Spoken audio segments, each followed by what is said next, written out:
Gonzaga once again could not close out a close game, an aggravating issue that almost certainly cost them a chance at winning the WCC regular season.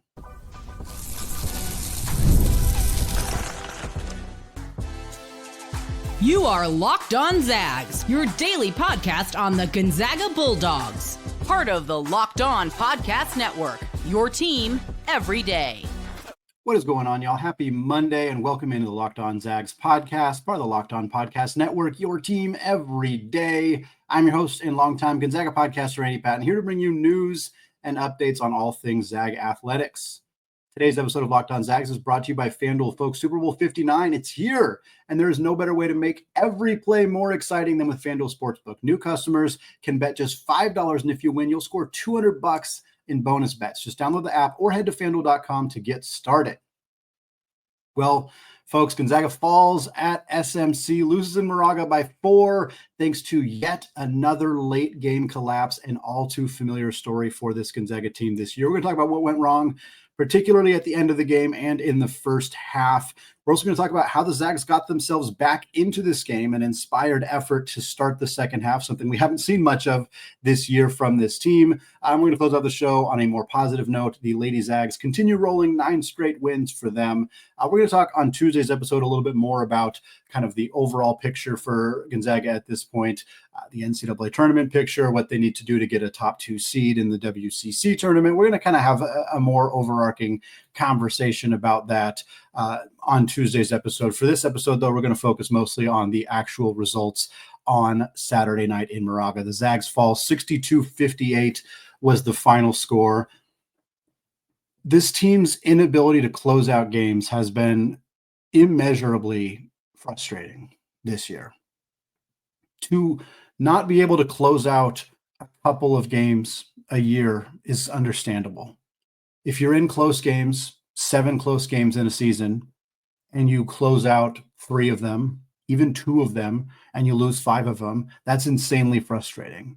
This Gonzaga team has basically been unable to close in every single loss. Their average margin of defeat this year is 4.8 points, and frankly, it's closer than that. That only stands out because of free throws at the end. This was a 2-point game that ended up being a 4-point game. The largest margin of defeat the Zags have taken this year is 8 points. Both those games went into overtime against West Virginia and Oregon State. Those weren't truly 8-point losses. Basically, this Gonzaga team has lost 1 to 2 possession games every single time they have lost this year. And they have been unable to win any of those games. The late game execution is as bad as I've ever seen from a Gonzaga basketball team. It's not the only reason they lost this game. We'll get to that a little bit more. There were some other things, mostly in the first half, that were really problematic. But when they were able to get themselves back into this game and make an inspired effort to erase a 14-point first half lead, to erase an 8-point halftime deficit, to take the lead with 16 minutes to go, to play back and forth for the next 16 minutes, and then throw it all away with another completely anemic effort in the final seconds is mind-bogglingly frustrating. I almost rather they just got blown out. Lost by 8 in the first half, lost by 8 in the second half, 16-point loss. That almost would have been better than climbing back into this game and then throwing it away with 5.8 seconds. First of all, Ryan Nembhard takes a three-pointer. He's 2 of 2 from 3 in the game. He takes a third 3, misses it. It was not a bad shot, but just the worst time to not knock down the 3 when they needed it. It was reminiscent of Julian Strother. He looked like him from the top of the key, but Julian knocked those down. Ryan unable to do so. The Zags, ball goes out of bounds. Zags have the ball, 5.8 seconds left, baseline out of bounds play, down by 2. 5.8 seconds left, not 1.8, 5.8 seconds left. They inbound the ball. Graham Ike catches it in the corner, immediately launches a 3, instantly launches this shot.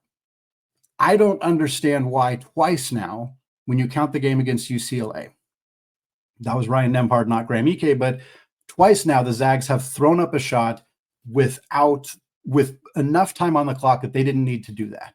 That is inexcusable for seniors to not know how much time. I don't understand how that's happening. I also don't understand how 2 of Gonzaga's late game situations this year have been a Graham Ike 3-pointer. I don't care that it worked against Oregon State. There's no possible reason to run that play again. Nembhard was probably at about the 4-second mark when he inbounded the ball, so he had to get the ball to Graham. Graham had enough time to do a dribble handoff to either Nembhard coming back the other way. He had time to turn and face and go toward the rim. Again, they're down 2. They don't need a 3. You could have tried to get this thing into overtime. There was no reason to shoot that shot. And the fact that it has been how Gonzaga has closed out games multiple times, shooting too early with more time left on the shot clock. They blow a lead, or they blow an opportunity to beat Santa Clara. They blow an opportunity to beat UConn. They blow an opportunity to beat Kentucky. They blow an opportunity to beat West Virginia. It is just unbelievably frustrating that this continues to happen for Gonzaga this season. Zags are now third in the WCC. They're a half game behind San Francisco only because they've played one more game. They are 3 games behind St. Mary's. They are now no longer in control of winning the WCC tournament or winning the WCC regular season. If they were to do it, it would be because St. Mary's falters. Even if they beat St. Mary's at home, that only makes up 1 game. The Zags' best chance now, beat San Francisco twice. You got 2 games against them. Take over second place. Go into the WCC tournament with that double bye. We'll talk some good and bad here, and then we'll talk some of our keys. It was so great to see Gonzaga get off to a strong start in the second half. That's such a rarity for Gonzaga this year, and it was so inspiring to see that happen and so catastrophic that it didn't even matter. They got off to an 11-2 start in the second half, 7-0, and then it was 11-2. It was all thanks to running a zone defense. We'll talk a little bit more about the zone defense, but it completely stymied the Gales. An incredible decision by the coaching staff to roll with the zone, incredibly executed by the players. Again, frustrating that it wasn't enough for them to be able to win this basketball game. It put them in a position to win, and they squandered it, which is really brutal. Knocked Ike and Nembhard a little bit earlier, but honestly, they were the 2 best. They were the 2 reasons that Gonzaga was in this game. Graham Ike had 24 points. He had 8 boards. He had a block. 10 of 19 is not great, but against St. Mary's and Mitchell Saxon, that's pretty good. 4 of 7 from the free throw line. The free throws were an issue for Gonzaga this year, but this game. But Graham did a good job getting to the line, getting Saxon in foul trouble. Actually got him out of the game. Nice performance from Graham. Nice performance from him. Nembhard, he had 12 assists. He hit 10 assists, I think, at the under 16 mark in the second half. So he did not have very many assists after that. He finished with 11 points. He was 2 of 3 from 3. He was the straw that stirred the drink. He was the best player on the floor for large chunks of this game, and without him, they don't even come close to winning this game, even though the late game execution, once again, was an issue. Got to give a shout out to Emmanuel Innocente. +5 in 28 minutes. I don't use plus minus for 1 game samples very often, but in a game where the only other player who was positive was Braden Huff, Emmanuel Innocente +5 in this game. Caleb Battle was -8. Just throwing that out there. It's a 1-game sample. But anybody with eyeballs could tell that Emmanuel Innocente was more effective in this game than Caleb Battle. And to Mark Few's credit, Innocente played more than Caleb Battle. It was not like he made a mistake there. He started Innocente. He played well. He had 4 points, 2 steals, 2 of 3 from the field. He played great defense. He was a menace on Augustus Marcelonis. He was guarding Mikey Lewis as well at times. Really, really good game from him. I've really loved what we've seen from him the last few weeks. The bad. Gonzaga's defense in the first 15 minutes of this game was abhorrent, atrocious. Gonzaga got back into this game because their zone defense was great in the second half. But the only reason they had to do that was because their defense was so bad in the first part of this game.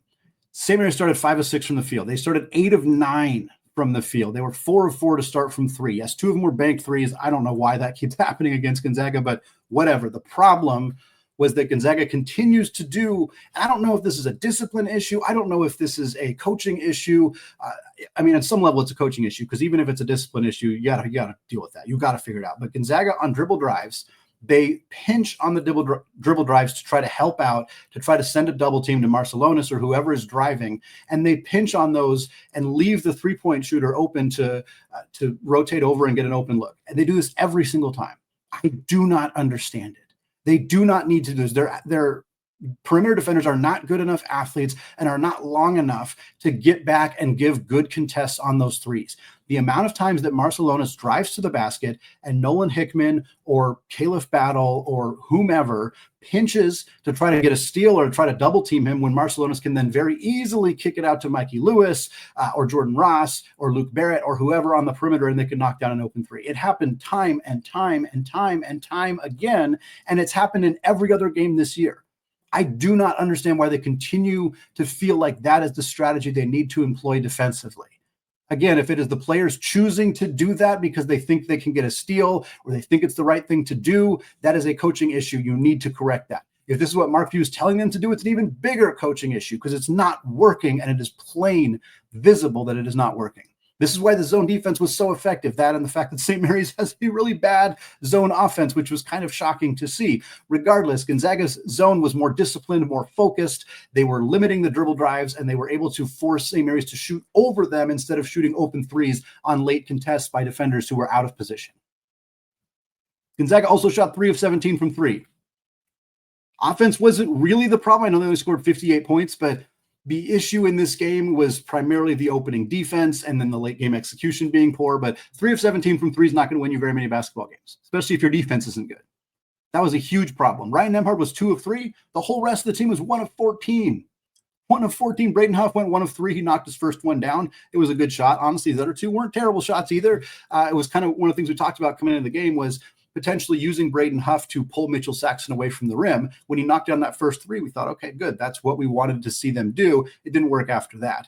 Nolan Hickman was 0 of 3. You need him. He's your best. Came into the game 4th in the country in 3-point percentage. He's literally one of the best 3-point shooters in the entire country.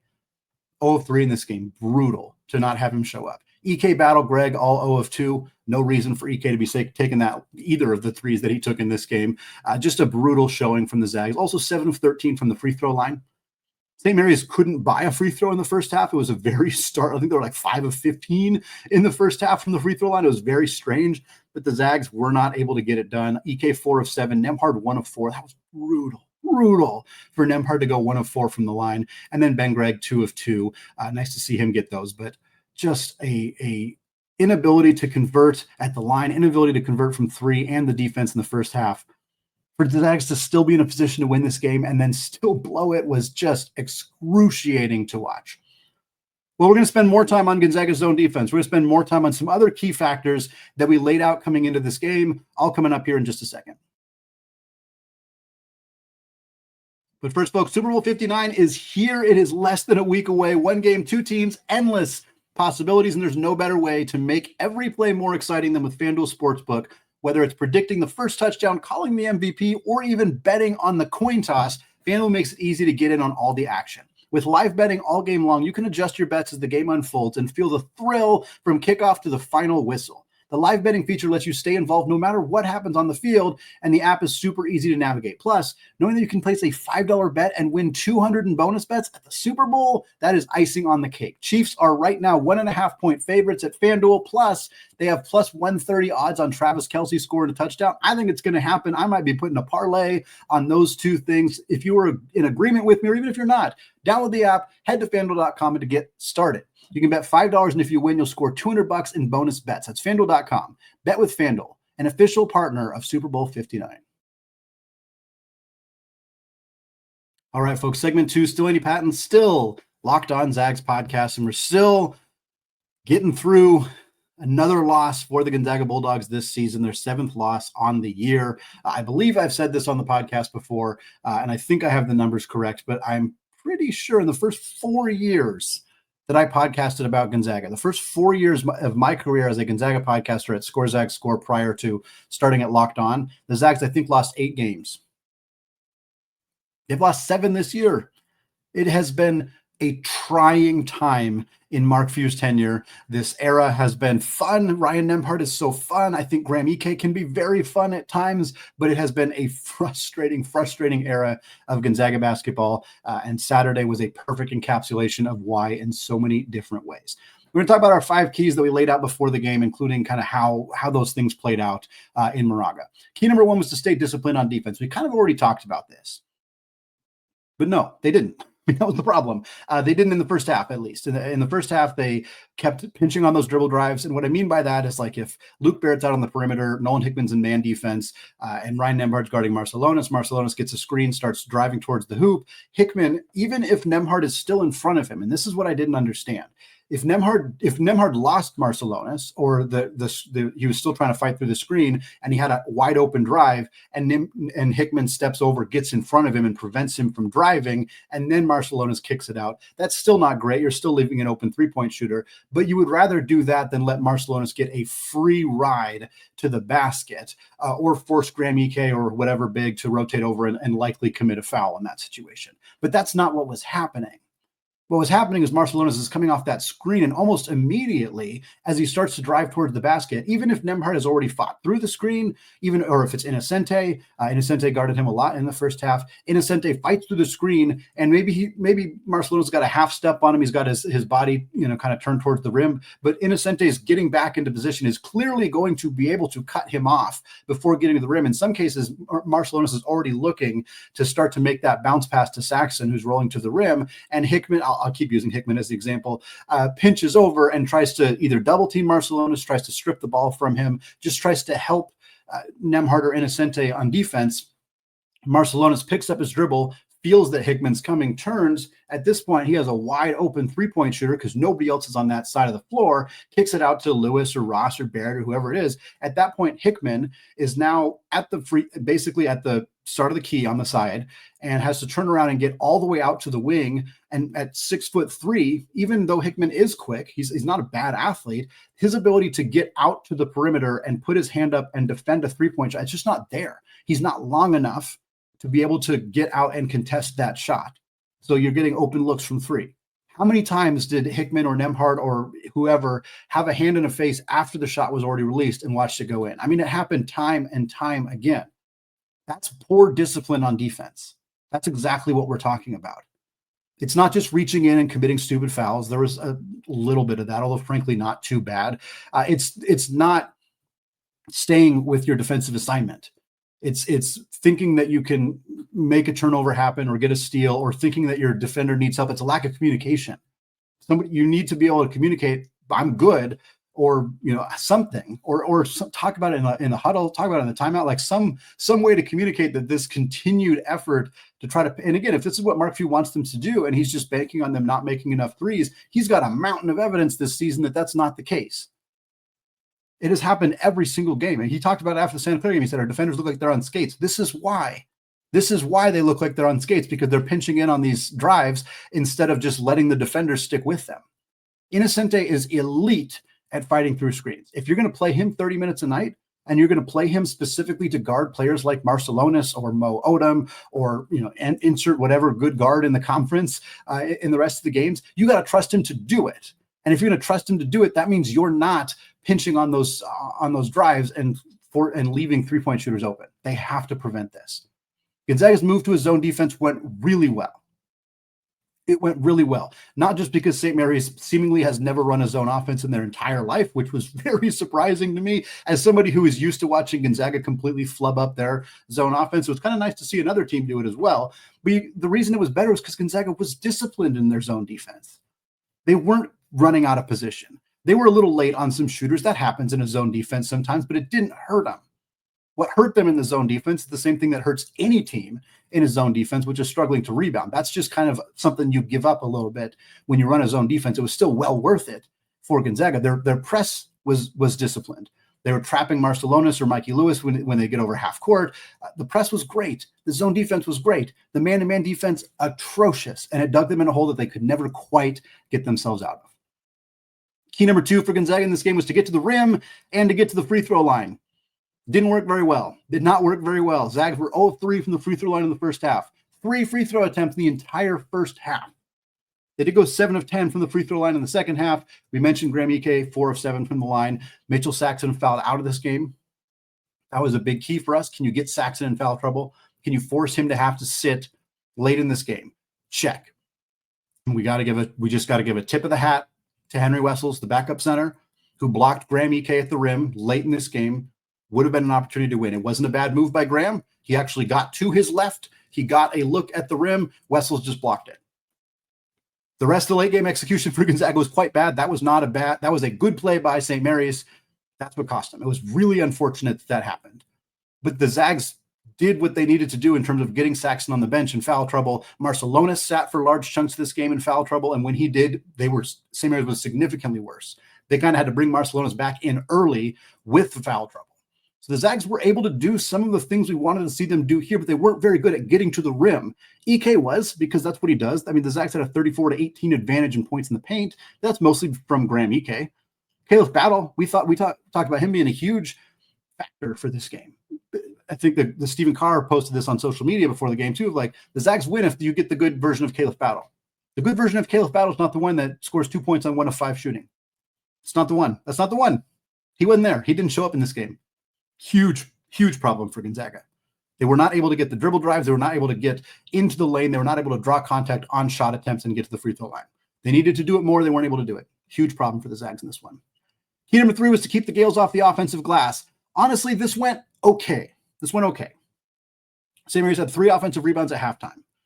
Gonzaga was in a man-to-man defense. St. Mary's didn't miss a lot of shots in the first half, so there's not that many offensive rebounds to go around for them. But when I think they finished the first half 3 of 15, and in that stretch, they got very few offensive rebounds. In the second half, when Gonzaga ran the zone, when St. Mary's missed a lot more shots, that's when you saw St. Mary's start to get those offensive rebounds. And rebounding out of a zone is hard. Rebounding out of a zone against the second best offensive rebounding team in the country is very hard. The Gales finished with 14 offensive rebounds, 11 of them, of course, coming in the second half. Most of this against that zone defense. The tip backs were the problem for Gonzaga in this game. And it's what St. Mary's is very good at. Ball goes up, ball's coming off the rim, Saxon or Barrett or whomever gets up, and if they can't get 2 hands on the ball, they just smack it backwards. And the defenders the St. Mary's players are smart enough to wait, see if they can get a rebound that bounces to them, like Ross and Lewis and Barrett and Marcelonis got a handful of those.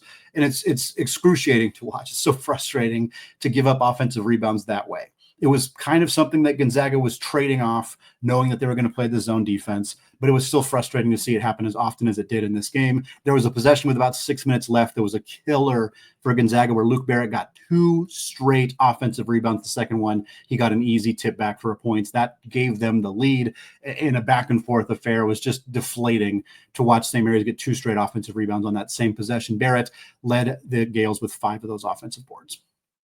Key number 4 for Gonzaga was to not be afraid to be unpredictable on offense. We saw some of this. A lot of it didn't work, but we did see attempts to do things a little bit differently for Gonzaga in their offensive sets. One of the things we talked about was trying to pull Saxon away from the rim by running pick and pops with Braden Huff, and they did do that. Huff went 1 of 3 from 3 in this game. The first one was the one that was effective on that situation. Most of Gonzaga's actions in this game were pick and roll. Nembhard and Ike. 2-man game, running a pick and roll, getting the 2 of them isolated on one side of the floor, running the actions there. If Nembhard can get to the rim, great. If not, most of the time it was get the ball to Ike, let him go to work on the block. And they did that because it's what was working. Letting Caleb Battle self-create didn't work. Letting Michael Ajayi self-create didn't work. The 3-point shooting, not there at all. Didn't work. So when you're running out of options, feed the ball to the guy who's scoring. Graham Ike was scoring. They got him the ball. They didn't run a lot of the high-low actions. They didn't run a lot of the some of the other side-to-side stuff. They mostly just ran high ball, pick and roll, Ike, Nembhard, go. But again, I think they weren't being super unpredictable because they just needed buckets in the second half of this game, and everything else they had tried was kind of failing. Key number 5 was to tune out the noise. I don't think they were very effective at this. 1 of 4 from the free throw line for Ryan Nembhard. He has struggled in clutch situations this year. Sean Farnham talked about how clutch Ryan Nembhard is, and I kind of chuckled because I was like, I'm not sure where we've been seeing the clutchness from Ryan Nembhard. He is a phenomenal basketball player, but I wouldn't describe him as clutch. Missing late-game free throws has been a problem for Ryan Nembhard since last year. It was a big problem in this one. He missed the clutch 3-point shot that would have been a potential game winner for the Zags. Graham Ike got called for a technical foul in the first half of this game. Strangely, because St. Mary's couldn't make a free throw to save their life, Marcelonis missed both of them, and then St. Mary's missed the shot attempt on the next possession. So it actually didn't hurt Gonzaga in terms of St. Mary's gaining anything points-wise. But that's the kind of thing that happens. That's what we're talking about in terms of tuning out the noise. Graham yelled something, don't know what it was, called for a tech. That's what happens. I thought it was a little soft on the tee, but we didn't really hear exactly what he said. But it's also like, whether it was soft or not, you can't put yourself in that position. Players we talked about specifically in this game in terms of tuning out the noise were Ike, he got a technical foul, Battle, who looked all over the place, did not look comfortable or kind of in rhythm whatsoever, and then Stromer and Huff. Huff was fine. He didn't play very much because Ike played great, but he was fine. Stromer looked lost. He has struggled the last few weeks in general, and he's always struggled on the road. 8 minutes in this game for Dusty. That's it. He is Emmanuel Asante played 20 minutes more than him. Caleb Battle played 10 minutes more than him. He is very clearly the 9th man in the rotation right now. Didn't score, had a board, 2 fouls and a steal. That was it for Dusty Stromer. His road woes continue. Battle's inconsistencies continue. Graham Ike's energy continues, and all of them were at some level an issue in this game. Well, we're going to move away from talking about the St. Mary's game for now. I'm sure it'll come back up in future episodes, but we're going to close out the show talking about Lisa Fortier's team. They're now 9-0, or they're now of a 9-game winning streak. Yvonne Ejim, a game away from breaking another program record. We're going to talk about that coming up here in just a second.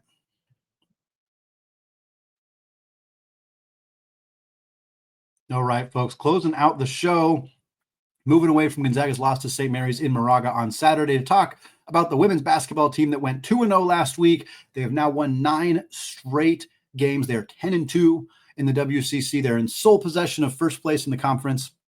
1 game ahead of Portland, who they've already beat twice, and then 1 game ahead of Washington State, who they've already beat once on the road in Pullman, and they host them in Spokane this Saturday. The Lady Zags are 5-1 on the road in conference play. 9-game winning streak after starting the season 6-8. Really nice to see this team come together now with a tidy 15-8 record and reestablishing themselves as the team to beat in the West Coast Conference. Talked about this a few times on the show. The resume is still in a position where they are not really close to being an at-large consideration. You still got to win that last game in Vegas. Not that these games don't matter. Obviously, getting a number 1 seed, or then first of all, winning the regular season is just something that matters to players. You want to be the regular season champion, but also getting a top 2 seed really matters in terms of getting the double bye in the WCC tournament. But Gonzaga's 113th at the net right now. They're 110th last week. They went 2-0 this week, and they dropped 3 spots in the net because San Diego is the worst team, one of the worst teams in college basketball. They're just absolutely terrible. So beating them does not help your net score at all. And they only beat Pacific by 4, so their net ranking went down. They're 0-1 in quad 1 games. They're 1-2 in quad 2 games. They're 3-3 in quad 3 games and 11-2 in quad 4 games. When you have 5 quad 3, quad 4 losses, your chances of getting an at-large bid are basically 0, and especially without them having many opportunities to pick up quality wins. And they only played 1 quad 1 game this year for this team. The Zags beat San Diego because of Yvonne Ejim and because of their defense. I think they held San Diego to 48 points. The Torero shot under 40% from the field. They were 1 of 9 from 3. The Zags only shot 4 of 16 from 3, but it didn't matter because Yvonne had a monstrous performance. 25 points, 8 boards, 2 steals, 2 blocks. She was 9 of 16 from the field. She was 7 of 8 from the free throw line. Phenomenal stuff from Yvonne. Bad shooting night for the Zags, but a bad shooting night from the Toreros as well. They also had 21 turnovers. They're down to 0-12 in the WCC. Pretty much a bye game, it feels like, at this point against that San Diego women's basketball team, and the Zags coasted to a home win there. And then they beat Pacific, much closer win at home on Saturday. 4-point win, 68-64 was the final there. The Zags were up 8 at halftime, but it got outscored by 6 in the third quarter, and then just kind of managed to hang on against Pacific in the final frame. Another great game from Yvonne, 23 points, 12 boards, 3 steals. She was 6 of 10 on 2-pointers, 1 of 4 from beyond the arc, perfect 8 of 8 from the free throw line. Another great game from freshman Allie Turner as well, 22 points, 6 of 7 from 3. When she gets hot, she is red hot from beyond the arc. We've seen multiple performances like this where she just cannot miss from 3. She also had 4 boards and a pair of assists. The Zags as a team, 9 of 17 from 3, which is still great, but if you take out Allie, that's 3 of 10 for the rest of the team. They were 15 of 18 from the line. They did have 17 turnovers. Definitely something we've seen be an issue for this team this season. Nobody else, they also only played 8 players, and nobody else scored more than 8. Taylor Dalton had 8 to be third on the team behind Turner and Ejim. The depth is an issue with Maud Hyben still out with an injury. Lauren Whitaker has not played this year. They didn't play some of the other depth options in this game because it was close throughout. But it's nice to have Dalton back from injury. Nice to have Bree Sallenbien back from an injury. She played well in this game as well. But the main storyline for the women's basketball team has been the play of Yvonne Ejim this season, on track to be the Becky Hammond Mid-Major Player of the Year award winner for the 2nd straight year after winning it last year. She's basically topped all of her numbers from last season, so wouldn't be surprised if she takes that award home, even if the Zags haven't been as dominant this year simply from some early season struggles. But we saw Yvonne once again continue to reset the record books for Gonzaga. She's the first Zag ever to top 1,000 career rebounds. She got her 1,000th board against San Diego on Thursday. That also means she's the first and only WCC player on the women's side to have 2,000 career points and 1,000 career rebounds. It's never been done before. Yvonne is the first in the entire conference to do so. That is a tremendous accomplishment for her. Huge shout out. Yes, She's using her 5th year. Yes, the COVID year is a factor here. We're not going to pretend that it's not. It's not the same as Drew Timme, who reset Gonzaga's scoring record, but did not use his final year of eligibility. I do want that caveat to be out there as an acknowledgement for these accomplishments, but it doesn't mean that it's not still incredibly impressive for Yvonne to have these records. She's also going to pass Heather Bowman for first place in points scored in Gonzaga basketball history. She's probably going to do it in her next game. A few weeks ago, we talked about this. We postulated that it would likely happen at home on Saturday, February 8th, when they host Washington State. But then she went on a torrid stretch. She scored 35 against Portland. She scored in 20 plus, I think, in all of her last games except one where she scored 19. She's now 15 points away from passing Heather Bowman, 14 points away from tying her, 15 points away from passing her for first all-time in Gonzaga basketball history in points scored. She's already first in rebounds. She's already first in field goals made. She's first in a ton of rate stats, effective field goal percentage, box plus, basically like a ton of the analytical stats. She's in first place, which lends some credence to her performance. Like if she was only in first place in counting stats, while using her 5th year, you take that with a bit of a grain of salt. But the fact that she's in first place in these effective field goal percentages and some of these other advanced rate stats just proves how unbelievably dominant she has been in a Gonzaga uniform. The Zags are playing on the road in Moraga against St. Mary's on Thursday. Yvonne needs 15 points to pass Heather Bowman. It is a pretty good chance that she will be Gonzaga's all-time leading scorer in that game in Moraga against the Gales. Would be fun to get it at home. Would be fun to get it at home against Washington State, but I don't think you can slow her down. I don't think you can hold her to 15. Maybe, but if she scores less than 15, it's almost going to feel like it's intentional just because they're trying to get her to get that record at home. An incredible season for an incredible basketball player. Been really fun to see her do what she has done this season for the Zags. It's going to wrap it up for me today here on the Locked On Zags podcast, folks. Thank you so much for making the show your first listen or your first watch of the day. Again, I'll be back on Tuesday with a more comprehensive look at Gonzaga's NCAA tournament resume right now. Are they on the bubble? Are they not on the bubble? What do they need to do to put themselves in a more comfortable position to make the NCAA tournament with the schedule that they have remaining? We're going to talk about all of that on Tuesday's show. For now, though, folks, enjoy the rest of your day. And as always, even coming off a rough weekend, we end the show by saying go Zags.